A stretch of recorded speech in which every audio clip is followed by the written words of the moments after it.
सोलापूर शहर व आजूबाजूच्या परिसरात विजेच्या कडकडाटासह जोरदार पावसाची सुरुवात। आता सध्याची मोठी ब्रेकिंग न्यूज। सोलापूर शहर व आजूबाजूच्या परिसरात जोरदार पावसाची सुरुवात झाली आहे। विजेच्या कडकडाटासह जोरदार पाऊस सध्या सुरू आहे।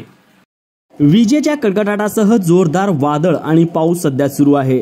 सोलापूर शहरालगत असलेल्या मुळेगाव तांडा आजूबाजूच्या परिसरामध्ये सध्या जोरदार पावसाची सुरुवात झाली आहे।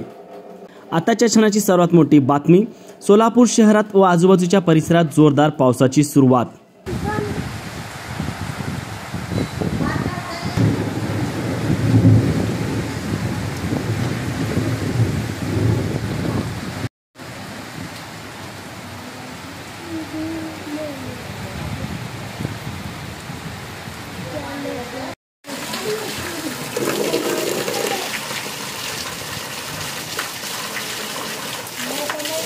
ये लाइट भी खाई है